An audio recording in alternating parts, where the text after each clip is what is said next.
तरफ एक गिरा सन्नाटा फैला हुआ था। हवा हल्की सी चल रही थी, जैसे वो भी किसी छुपी हुई कहानी को महसूस कर रही हो।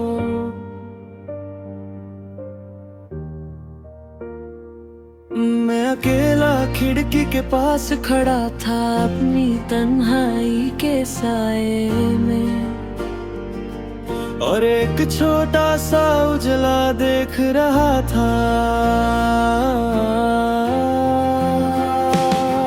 जो अधूरी यादों के बीच जल रहा था।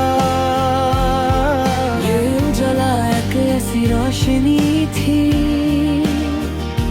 जो कभी मेरी जिंदगी में तुम्हारी मुस्कान बनकर चमकती थी।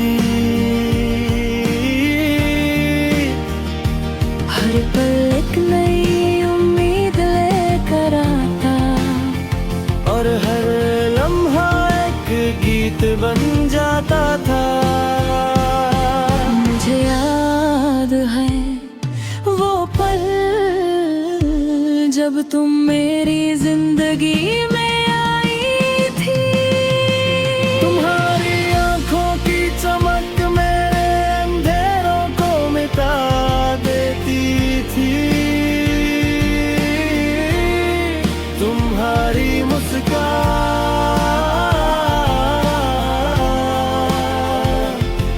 मेरे दिल को एक नई रोशनी देती थी।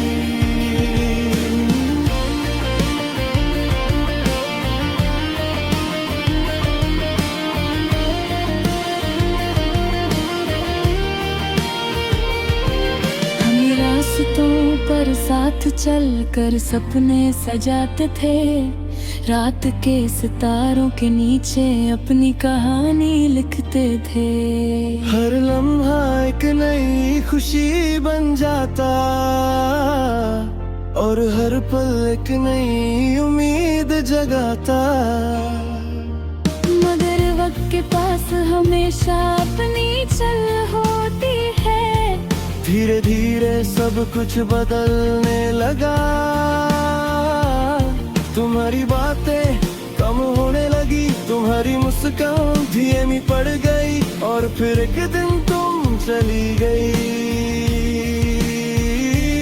उसके बाद से ये रास्ते वीरान लगने लगे, हर कोना खामोशी में लिपटा हुआ था, और मैं अकेला अपने दिल के अक्स के साथ उस खोई हुई रोशनी को ढूंढता रहा।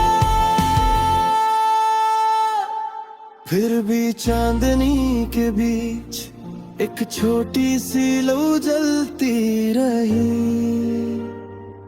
एक उजाला जो अंधेरों में भी जिंदा है, और हर तन्हा पल को एक नई उम्मीद देता है। मैं धीरे धीरे उन अधूरी यादों के बीच चलता हूँ, और उन्हें महसूस करता हूँ। एक अक्स, एक गीत और एक कहानी जो कभी पूरी नहीं होती, मगर हमेशा जिंदा रहती है। हर याद मुझे याद दिलाती है कि कुछ चीजें कभी खत्म नहीं होती, चाहे लोग चले जाए, चाहे रास्ते भी रहो, यादें हमेशा जिंदा रहती है। और मैं उन यादों के साए में खड़ा हूँ, अपनी तन्हाई के साथ, और समझ जाता हूँ ये तन्हा सा उजला और अधूरी यादें सिर्फ मेरी कहानी नहीं, हर उस इंसान की कहानी जो खामोशी और तन्हाई में अपनी रोशनी ढूंढता है।